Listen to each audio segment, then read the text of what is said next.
The periscope cut through the Atlantic swells like a serpent's eye, and through its lens, Captain Carl Friedrich Merton watched another American merchant vessel disappear beneath the waves.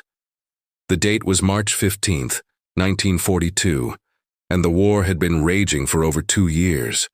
Yet something gnawed at him as he observed the oil slick spreading across the surface, something that would haunt the German submarine service for the remainder of the conflict. Merton commanded U-Boat 68, one of Admiral Karl Dunitz's most successful vessels during Operation Drumbeat, the devastating campaign against American shipping along the eastern seaboard.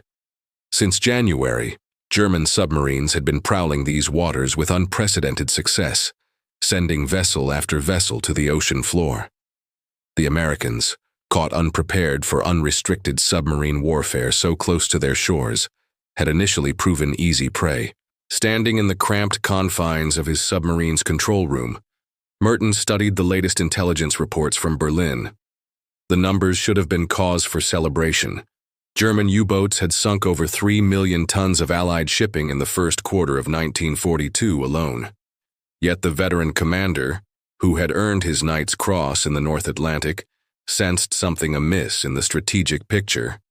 His first officer, Oberleutnant Hans Dietrich, approached with the latest radio intercept from German intelligence. Herr Kapitän, another convoy spotted heading northeast, 12 vessels, lightly escorted. The young officer's enthusiasm was typical of the crew. They had grown accustomed to what seemed like target practice in American waters. But Merton's weathered face showed concern rather than excitement. At 41, he had served in the Imperial German Navy during the Great War and understood the industrial capacity that lay beyond the Atlantic horizon. "Dietrich," he said quietly, "have you noticed anything unusual about these vessels we've been sinking?" The first officer looked puzzled. "Sir, their construction dates. Many of these ships are brand new, completed within the last 6 months." Merton turned from the periscope housing, his expression grave. "The Americans are not simply sailing existing vessels into our torpedo tubes. They are building new ones."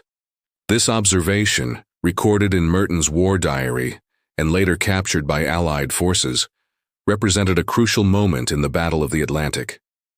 According to documents from the German Federal Military Archive in Freiburg, experienced U-boat commanders had begun reporting similar concerns by spring of 1942. The implications were staggering. If the Americans could construct vessels faster than the Kriegsmarine could destroy them, the entire German submarine strategy, the strategy upon which Hitler's hopes for victory depended, was fundamentally flawed.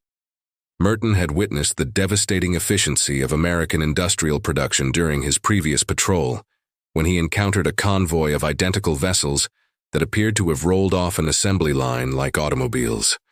As U-Boat 68 prepared for another attack that evening, Merton couldn't shake the feeling that he would be witnessing not just individual ship construction, but the awakening of an industrial giant. The hunter was about to become the hunted, not by destroyers or aircraft, but by an enemy far more dangerous: American industrial capacity. The setting sun painted the Atlantic crimson as Merton gave the order to dive, unaware that his growing realization would soon be shared by submarine commanders across the German fleet, fundamentally altering their understanding of the war they were fighting. 6,000 miles from Merton's submarine, Henry Kaiser stood before the massive skeleton of a Liberty ship taking shape in his Richmond, California shipyard. The date was March 20th, 1942, and the industrial magnate was orchestrating what historians would later call the most remarkable feat of mass production in maritime history. Kaiser, a construction entrepreneur who had never built a ship before Pearl Harbor, now oversaw an empire of shipyards stretching from California to Maine. His revolutionary assembly line techniques were transforming vessel construction from a craft into an industrial process. Where traditional shipbuilding required 8 months to a year, Kaiser's yards were approaching the impossible, completing a Liberty ship every day. "Gentlemen," Kaiser addressed his assembled foremen and engineers, "the Navy Department has informed us that German submarines sank 42 Allied vessels last month alone. Our job is simple: build ships faster than they can sink them. The challenge seemed impossible, yet Kaiser's confidence was infectious. The Liberty Ship Program, officially designated the Emergency Cargo Fleet, represented America's industrial mobilization at its most dramatic. Each vessel measured 441 feet in length and could carry over 10,000 tons of cargo. More importantly, they were designed for rapid construction using prefabricated sections and simplified welding techniques that allowed semi-skilled workers to perform tasks previously requiring years of apprenticeship. Robert Thompson, Kaiser's chief naval architect, had redesigned the entire construction process. "We're not building ships," he explained to visiting officials from Washington. "We're manufacturing them." The breakthrough came from applying automobile production methods to shipbuilding, breaking complex hull construction into standardized components that could be prefabricated and assembled like a massive three-dimensional puzzle. The statistics were staggering. By spring of 1942, American shipyards employed over 1 million workers, including hundreds of thousands of women who had never seen the inside of a factory before the war. These Rosie the Riveters worked around the clock in shifts, their welding torches creating an industrial constellation that illuminated the night sky. According to records from the Maritime Administration archives, the average construction time for a Liberty ship dropped from 244 days in early 1942 to 42 days by the end of that year. Kaiser's Richmond Yard No. 2 achieved the seemingly impossible record of building the SS Robert E. Peary in just 4 days, 15 hours, and 29 minutes, though this was primarily a publicity stunt using prefabricated components. The German High Command, monitoring Allied shipping through various intelligence sources, initially dismissed these production reports as propaganda. Admiral Dönitz himself noted in his war diary that such construction rates were technically impossible using conventional shipbuilding methods. The Germans failed to understand that Americans had abandoned conventional methods entirely. In the Pacific Northwest, steel mills worked at unprecedented capacity to feed the shipyard's voracious appetite for raw materials. The Kaiser Steel Mill in Fontana, California, connected directly to Kaiser's shipyards through an integrated supply chain that eliminated traditional bottlenecks.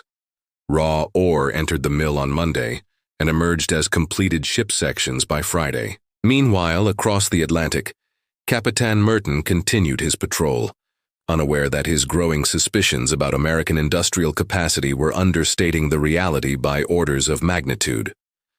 The war was becoming a race between German submarines and American shipyards, and the submarines were falling behind before they realized the race had begun. As March ended, American shipyards launched their 100th Liberty ship, while German U-boats celebrated their most successful month of the war. Neither side yet understood that they were fighting entirely different battles. Admiral Karl Dönitz stood before the massive wall map in his headquarters at Cournevel, France, studying the red pins that marked successful U-boat attacks. The date was June 12, 1942, and the German submarine fleet had just achieved its most devastating month in the Atlantic, sinking over 700,000 tons of Allied shipping. Yet the admiral's expression showed concern rather than satisfaction. His chief of staff, Kapitän Zursee Eberhard Gott, approached with the latest intelligence summary. "Herr Admiral, our analysis of Allied shipping losses shows remarkable success. We have sunk over 4 million tons since Operation Drumbeat began." Dönitz nodded grimly, his weathered hands tracing shipping routes on the chart. "And what does intelligence report about Allied construction capacity?" Gott hesitated. "The reports seem implausible, sir. American sources claim they are completing multiple vessels daily across their shipyard network. Our analysts believe this is propaganda designed to maintain morale." The admiral turned from the map, his face reflecting years of naval experience. At 51, Dönitz had commanded submarines during the Great War and understood both the potential and limitations of undersea warfare. "Gott, bring me the detailed reports from our returning commanders. I want to know what they are observing firsthand." Within hours, Dönitz was reviewing patrol reports from across the Atlantic theater. Captain Merton's observations from U-Boat 6-8 proved particularly illuminating. Encountered convoy of 12 identical vessels, all showing recent construction characteristics. Hull numbers suggest completion within past 60 days. Request clarification of Allied construction capabilities. Similar reports arrived from other experienced commanders. Captain Reinhard Hardigan of U-Boat 123 reported, American coastal shipping appears to be increasing rather than decreasing despite our successful interdiction efforts. New vessel types observed with simplified construction methods. The implications were devastating to German strategic planning. According to documents from the German Federal Archives, Dönitz had based his submarine warfare strategy on the assumption that Allied shipping represented a finite resource. Sink enough vessels, the theory went, and Britain would be forced to sue for peace. But if the Americans could replace losses faster than German submarines could inflict them, the entire strategic foundation crumbled. Dönitz called an emergency conference with his staff and top submarine commanders. The meeting, held on June 18, 1942, would later be recognized as a crucial turning point in German naval thinking. Present were some of the Kriegsmarine's most successful U-boat aces, including Otto Kretschmer, Joachim Schepke, and Günther Prien. Gentlemen, Dönitz began, we must confront an uncomfortable possibility. Our intelligence suggests that American industrial capacity may exceed our initial estimates. If they can construct vessels faster than we can sink them, we face a mathematical impossibility. The room fell silent. These men had spent months celebrating their success in what seemed like a shooting gallery along the American coast. The idea that their victories might be strategically meaningless challenged everything they understood about the war at sea. Captain Kretschmer, holder of the Knight's Cross with oak leaves, spoke first. Admiral, even if American construction rates match their claims, surely they cannot maintain such production indefinitely. Industrial capacity has limits. Dönitz studied his subordinates carefully. Perhaps, but consider this. If American shipyards can complete one vessel daily across 50 facilities, they achieve in 2 months what we have sunk in 6. We would need to triple our success rate merely to break even. The mathematical reality was stark. Germany possessed approximately 200 operational U-boats, with perhaps 60 at sea at any given time due to maintenance, transit, and refit requirements. Even operating at peak efficiency, they could not match the combined output of American shipyards working around the clock, with seemingly unlimited resources and labor. As the conference concluded, Dönitz faced a grim realization. The Battle of the Atlantic might already be lost, not by German failure, but by American industrial supremacy that rendered traditional naval calculations obsolete. President Franklin Delano Roosevelt stood before the assembled shipyard workers at the Kaiser Richmond facility, his voice carrying across the massive industrial complex through strategically placed loudspeakers. The date was September 14, 1942, and America's wartime production had reached levels that strained credibility, even among those witnessing it firsthand. My fellow Americans, Roosevelt declared, you are not merely building ships. You are forging the instruments of victory, the steel lifelines that will carry democracy's cause to every corner of the world. Behind him, the skeletal framework of 3 Liberty ships rose simultaneously, testimony to an industrial miracle that was reshaping the global balance of power. Donald Nelson, chairman of the War Production Board, stood beside the president, marveling at the transformation he had helped orchestrate. Since Pearl Harbor, American industry had undergone a conversion so complete that economists would later struggle to find historical parallels. Automobile factories now produced aircraft engines, typewriter manufacturers turned out machine guns, and companies that had never seen salt water were launching vessels into the Pacific. The numbers defied traditional understanding of industrial capacity. By September 1942, American shipyards were completing an average of 3 Liberty ships daily, with production still accelerating. Kaiser's Richmond yard alone had launched 67 vessels since January, each carrying enough cargo to supply a small army for months.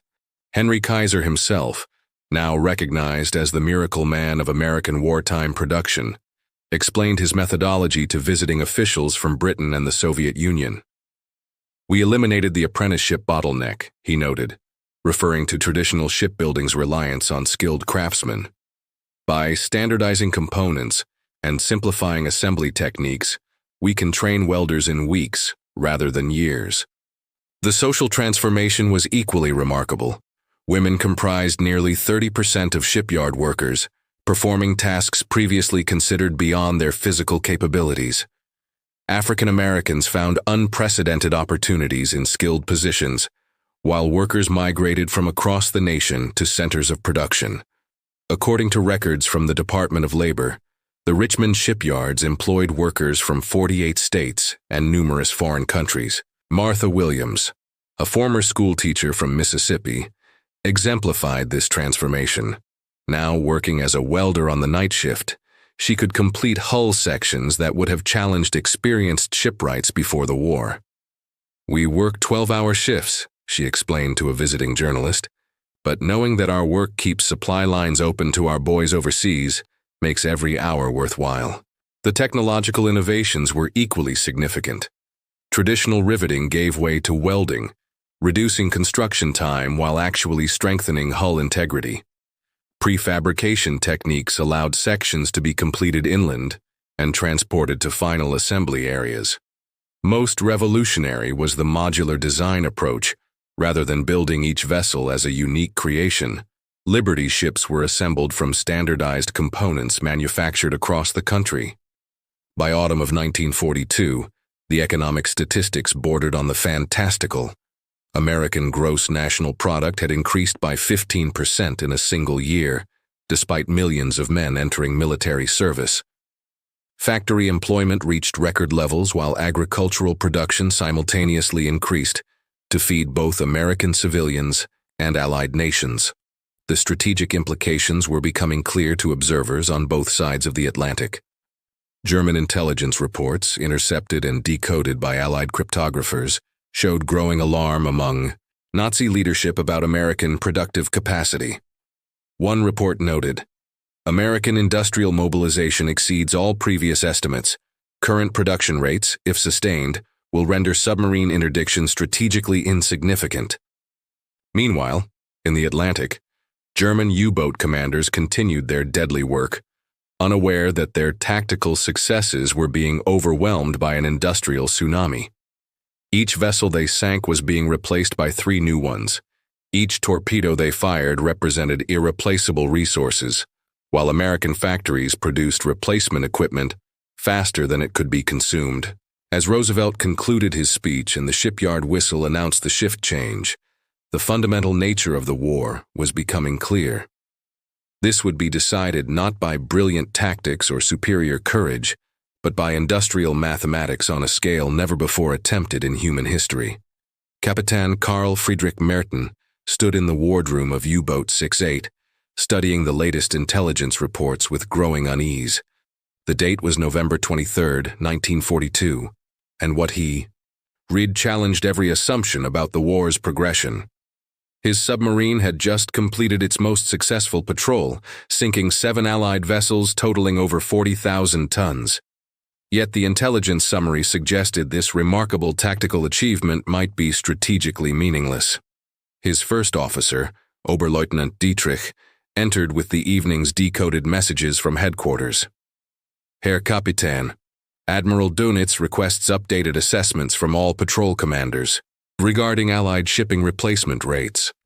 The young officer's enthusiasm had dimmed considerably since their first encounters with American convoys. Merton spread his charts across the wardroom table, comparing his observations with official intelligence estimates. The evidence was undeniable. Despite unprecedented German submarine success, Allied shipping in the Atlantic appeared to be increasing rather than decreasing. His patrol logs recorded encounters with vessels bearing construction dates within weeks of their sinking. "Dietrich," Merton said quietly, "I want you to compile a detailed analysis of every vessel we have observed over the past 6 months. Note construction characteristics, apparent age, and any intelligence regarding their origin." The request reflected a growing concern among experienced U-boat commanders that their tactical victories were being overwhelmed by strategic realities. The results were sobering. Of the 47 vessels Merton's submarine had encountered since March, 32 showed clear evidence of recent construction. More disturbing still, the newer vessels displayed simplified design characteristics that suggested mass production techniques rather than traditional shipbuilding methods. According to captured documents from the German naval archives, U-boat commanders across the Atlantic were reporting similar observations. Captain Reinhard Hardigan noted in his patrol report, American merchant vessels encountered display remarkable uniformity in design and construction. This suggests industrial production methods previously unknown in shipbuilding. The implications were profound.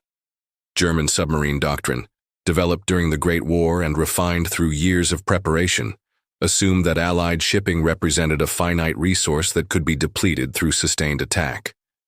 Admiral Dönitz's calculations had been based on the reasonable assumption that Britain's survival depended on a limited number of existing vessels that, once sunk, could not be quickly replaced. But the evidence suggested something unprecedented. An industrial power capable of replacing losses faster than they could be inflicted, even by the most successful submarine force in naval history. The mathematics were stark and unforgiving. If American shipyards could complete multiple vessels daily, while German submarines required weeks to position themselves for successful attacks, the strategic balance was hopelessly tilted against the Kriegsmarine. Merton's analysis went beyond simple arithmetic. His engineering background, unusual among submarine commanders, allowed him to recognize the significance of the construction methods he observed. The welded hulls, standardized components, and simplified systems all pointed to an industrial approach that prioritized rapid production over traditional craftsmanship. The psychological impact on German submarine crews was becoming evident. These men had entered the war, believing they were the elite force that would strangle Britain's lifelines and force Allied capitulation. The growing realization that their sacrifices might be strategically meaningless created a crisis of morale that no amount of tactical success could remedy. On November 28th, Merton submitted his detailed assessment to Admiral Dönitz. The report, preserved in German naval archives, concluded, American industrial capacity appears to exceed all previous estimates. Current Allied construction rates suggest that German submarine operations, regardless of tactical success, cannot achieve strategic objectives under present circumstances. The report joined similar assessments from other commanders, creating a mounting body of evidence that would force German naval leadership to confront an uncomfortable truth. They were losing a war they thought they were winning. As U-Boat 68 prepared for its next patrol, Merton understood that he was commanding not just a submarine, but a weapon system whose effectiveness was being negated by an enemy that fought with factory assembly lines rather than traditional military forces. Admiral Karl Dönitz sat alone in his office at Kurneval headquarters, surrounded by patrol reports that painted a picture of tactical success and strategic failure. The date was January 10th, 1943, and the accumulated evidence could no longer be ignored. American industrial production had transformed the Battle of the Atlantic from a traditional naval campaign into an unprecedented contest between German submarines and American factories. The statistics were undeniable.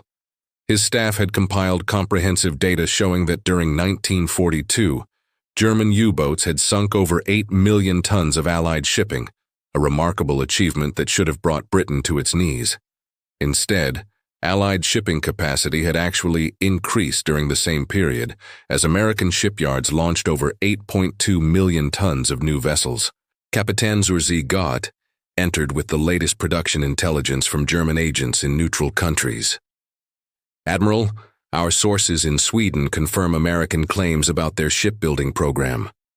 The Liberty ship construction rate has reached an average of 4.5 vessels daily across all participating shipyards. Dönitz studied the reports with the clinical detachment of a professional naval officer confronting strategic reality. At 52, he had witnessed the German Navy's transformation from the imperial fleet of his youth to Hitler's modern Kriegsmarine. He understood that wars were won not merely through tactical brilliance, but through industrial mathematics on a national scale. "God," he said finally, "summon my staff commanders. We must reassess our entire strategic approach." The meeting that followed would mark the end of German illusions about their ability to win the war through submarine warfare alone. The assembled officers represented the finest submarine minds in the German Navy. Present were veterans of the most successful U-boat campaigns, men who had collectively sunk millions of tons of Allied shipping. Yet their tactical expertise could not overcome the fundamental arithmetic of American industrial capacity. Dönitz presented the analysis with characteristic directness. "Gentlemen, we face a mathematical impossibility.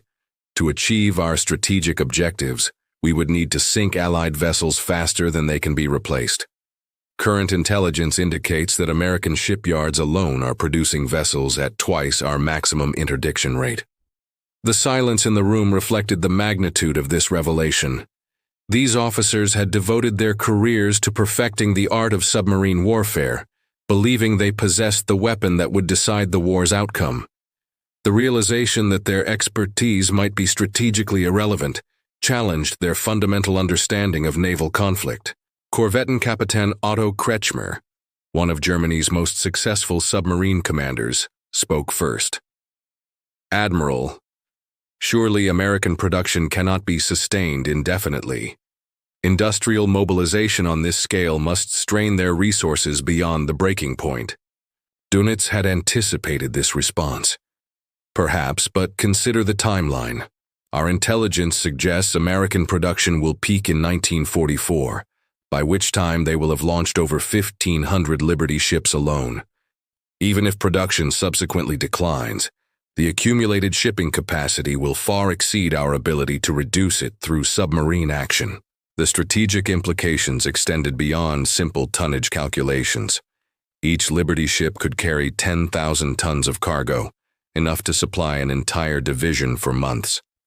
More significantly, the standardized design meant that trained crews could operate any vessel in the fleet, eliminating the bottleneck of specialized seamanship that had traditionally limited merchant marine expansion.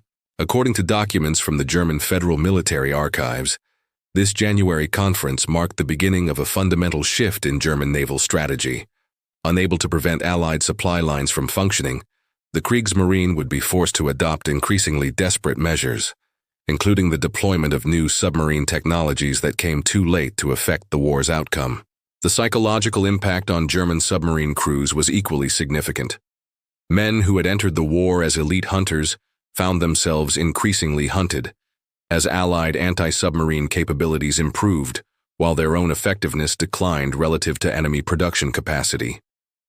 As the conference concluded, Dönitz faced the bitter reality that the Battle of the Atlantic was lost, not through German failure, but through American industrial success on a scale that rendered traditional naval calculations obsolete. Henry Kaiser stood before a massive production chart in his Richmond shipyard office, watching as workers updated the daily completion statistics. The date was July 4th, 1943, and American shipbuilding had achieved what many had considered impossible 18 months earlier. The numbers told a story of industrial transformation that would reshape global understanding of productive capacity. "Mr. Kaiser," announced his production manager, James McShane, "Richmond Yard No. 2 has just launched its 100th Liberty ship. Total construction time from keel laying to launch averaged 39 days. The achievement represented more than mere industrial efficiency. It symbolized America's victory in the crucial race between construction and destruction. Across the Atlantic, Captain Carl Friedrich Merton received orders for what would prove to be his final patrol in U-boat 68. The German submarine force, once the terror of Allied shipping, now faced a transformed strategic environment. Where they had once hunted merchant vessels with impunity, they now confronted convoys protected by sophisticated escort systems and supported by virtually unlimited replacement capacity. The mathematical reality was stark and unforgiving. During the first half of 1943, German submarines had sunk approximately 2.4 million tons of Allied shipping, still a remarkable tactical achievement. However, American shipyards alone had launched over 4 million tons of new vessels during the same period, while British and Canadian yards contributed additional capacity. Roosevelt's production czars had achieved something unprecedented in industrial history. The United States was simultaneously fighting a two-ocean war, supplying Allied nations through Lend-Lease, maintaining civilian consumption at near peacetime levels, and accumulating shipping capacity faster than it could be destroyed. The economic statistics defied traditional understanding of national resource allocation. At the Pentagon, military planners studied shipping capacity projections that showed Allied tonnage reaching 15 million tons by year's end, more than double the total available when America entered the war. Admiral Ernest King, Chief of Naval Operations, noted in his diary, "The submarine threat has been neutralized not through superior tactics, but through superior production." The German response revealed the desperation of a force that had lost strategic initiative. Admiral Dönitz ordered increasingly risky operations, sending submarines into heavily defended waters where tactical success came at unsustainable cost. The elite U-boat service, once the pride of the German Navy, began suffering casualty rates that exceeded their ability to train replacement crews. Merton's final patrol report, submitted on August 15, 1943, captured the transformation. Allied convoy encountered consisting of 22 vessels, 18 of recent American construction. Escort included 2 destroyers, 4 corvettes, and continuous air cover. Attack deemed inadvisable due to overwhelming defensive preparation. Recommend strategic reassessment of submarine operations. The report joined hundreds of similar assessments from German submarine commanders who had witnessed the fundamental shift in Atlantic warfare. The hunters had become the hunted, not through superior Allied submarine tactics, but through the inexorable logic of industrial mathematics. By September 1943, the statistical race was effectively decided. American shipyards had launched their 500th Liberty ship while maintaining production schedules that would deliver 3 vessels daily through 1944. British and Canadian yards contributed additional capacity, while German submarine strength declined due to losses that could not be replaced rapidly enough to maintain operational effectiveness. The strategic implications extended far beyond the Atlantic theater. Unlimited shipping capacity meant that American industrial production could be transported anywhere in the world, supporting military operations on a scale previously impossible. The Pacific theater, Mediterranean campaigns, and eventual European invasion all depended on shipping capacity that German submarines could no longer threaten effectively. As autumn approached, both sides understood that the crucial phase of the war had been decided not by brilliant generalship or superior courage, but by American factories that operated around the clock, transforming raw materials into the instruments of victory faster than any enemy could destroy them. The war room at Admiral Dönitz's headquarters fell silent as the final statistics for 1943 were compiled. The date was December 31st, and the numbers told the story of a strategic catastrophe disguised as tactical success. German U-boats had achieved their second highest annual tonnage total, sinking over 3.5 million tons of Allied shipping. Yet Allied shipping capacity had increased by over 12 million tons during the same period. Kapitän zur Seegott presented the analysis with the clinical precision demanded by naval protocol. "Herr Admiral, our submarines maintain tactical effectiveness despite increasing Allied countermeasures. However, Allied construction capacity now exceeds our maximum interdiction potential by a factor of 4 to 1. Dönitz studied the charts with the resigned understanding of a professional confronting defeat through industrial mathematics rather than military failure. His submarine force had performed magnificently, sinking over 14 million tons of Allied shipping during 4 years of warfare.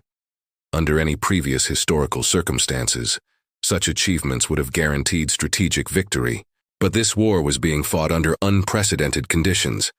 The United States had mobilized industrial capacity on a scale that rendered traditional military calculations obsolete.